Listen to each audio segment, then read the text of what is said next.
माशाल्लाह सुबहान अल्लाह, गर्मा गर्म क्रिस्पी आलू पालक के पकोड़े जो है वो बिल्कुल तैयार हैं। तो ये मैंने कैसे तैयार किए हैं, इतने ज़बरदस्त कमर्शियल रेसिपी है ये। आपने हमारी पूरी वीडियो को देखना है एंड तक, और मैं आपको चेक करवाती हूँ कि ये कितने सॉफ्ट और कितने क्रिस्पी बने हैं। देखिए, बिस्मिल्लाहिर्रहमानिर्रहीम, अस्सलाम वालेकुम, welcome to our channel Ahad Sami food secrets. हाजिर हैं आपकी खिदमत में एक अफ्तार स्पेशल रेसिपी के साथ। तो इससे पहले कि मैं आपको बताऊं अपनी रेसिपी का नाम, आपने क्या करना है, जल्दी से हमारे चैनल पर जो आए हैं नए हैं, हमारी वीडियोस को कर लें लाइक, चैनल को कर लें सब्सक्राइब और बेल आइकन को कर लें प्रेस, ताकि हमारी जो रोज़ की अपडेट्स हैं वो आपके तक आती रहे और इस तरह की मज़े मज़े की जो रेसिपीज़ हैं वो आपके तक आती रहें। तो आज हम जो बनाने जा रहे हैं ये है एक कमर्शियल रेसिपी। इसे बनाकर आप कर सकते हैं कारोबार लो बजट में। वो लोग जिनके पास ज़्यादा इन्वेस्टमेंट नहीं है, वो काम नहीं कर सकते, फ्री हैं, तो उन्हें परेशान होने की ज़रूरत बिल्कुल भी नहीं है। आपने करना है मेरी इस रेसिपी को यूज़, और आपने अपना सोर्स ऑफ इनकम जो है उसे करना है जनरेट। तो आए मेरे साथ, मैं आपको बताती हूँ कि हम आज क्या बनाने वाले हैं। हम आज बनाने जा रहे हैं आलू पालक के पकौड़े, जो कि खाने में इंतहाई क्रिस्पी होंगे, मज़ेदार होंगे, और इनके बगैर आपकी कोई भी अफ्तार जो है वो मुकम्मल नहीं होती। मैं बना रही हूँ हाफ पाव, मतलब 250 ग्राम जो है ना बेसन के पकोड़े।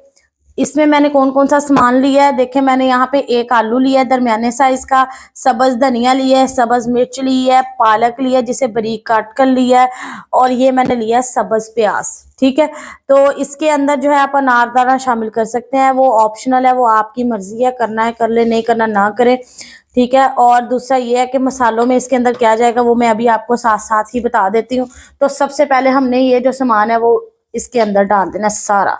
ठीक है, पानी के साथ हमने इसे मिक्स करना है। याद रखिएगा, अगर आप चाहते हैं कि सॉफ्ट और क्रिस्पी पकोड़े बने तो सामान आपका ज़्यादा होना चाहिए थोड़ा सा, और जो बेसन है वो कम होना चाहिए। ठीक है, तो इतना भी कम नहीं होना चाहिए कि फिर बेसन शो ही ना हो। भी मैं आपको इसकी लुक दिखाऊंगी इंशाल्लाह ताला। और ये डालने के बाद साथ ही जो है ना हमने इसके अंदर मसाले ऐड कर लेने हैं। ठीक है, इसके अंदर जो है ये पिसा हुआ धनिया, उसके बाद गरम मसाला 1 टीस्पून, दोनों 1 टीस्पून है, और एक जो है ना टेबल स्पून भरकर जो है वो नमक का। ठीक है, इसके बाद है हमारे पास हल्दी पाउडर, ये 1 टीस्पून।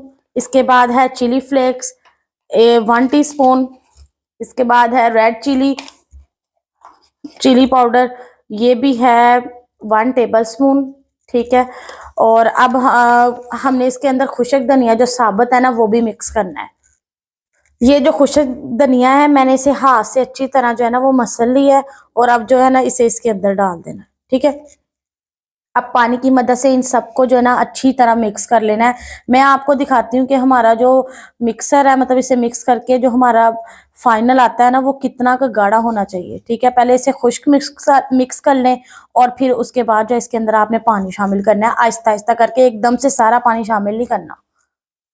अब ये देखें मैंने इसे मिक्स कर लिया, तकरीबन इसमें हाफ ग्लास जो है ना वो पानी का डला है, और ये देखें ये इतना गाढ़ा होना चाहिए, ऐसे बिल्कुल पतला नहीं होना चाहिए। ठीक है, अब जो है हमने इन्हें अच्छा सा फ्राई करना है। तो मेरे साथ आए, मैं आपको बताती हूँ हमने इन्हें फ्राई कैसे करना है।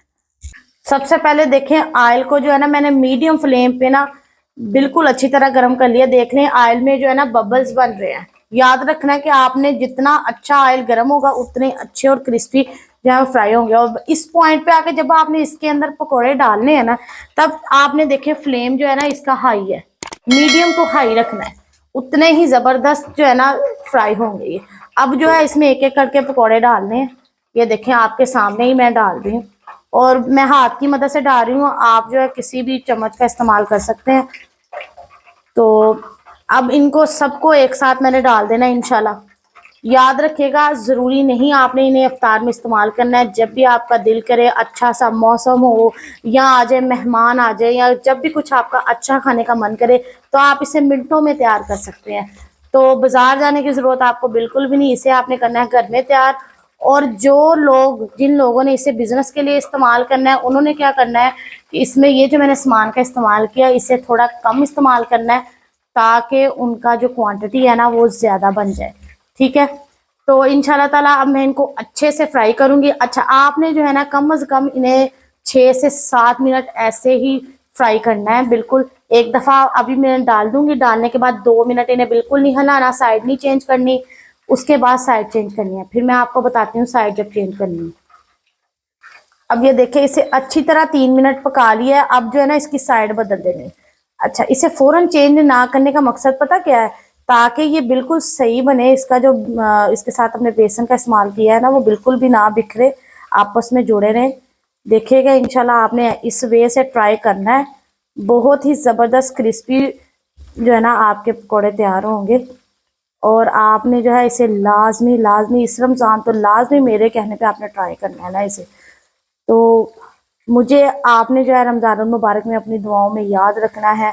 और इंशाल्लाह ताला मैं भी कोशिश यही करती हूँ कि आप सबके लिए दुआ करती रहूँ, और अल्लाह ताला हमारा रमज़ान जो है वो अच्छा सा ज़बरदस्त सा गुजार दे, और हम लोग जो हैं ईद पे ज़बरदस्त सा ईद को जो है सेलिब्रेट करें। इंशाल्लाह ताला ईद स्पेशल रेसिपीज़ भी जो है वो आपके साथ शेयर करूँगी। कुछ कर दी हैं मैंने, कुछ इंशाल्लाह करूँगी। अल्हम्दुलिल्लाह क्रिस्पी आलू पालक के पकोड़े जो हैं वो बिल्कुल तैयार हैं। तो आए मेरे साथ, मैं आपको दिखाती हूँ उसकी फाइनल लुक। माशाल्लाह देखने में खूबसूरत, खाने में क्रिस्पी, सॉफ्ट और मज़ेदार।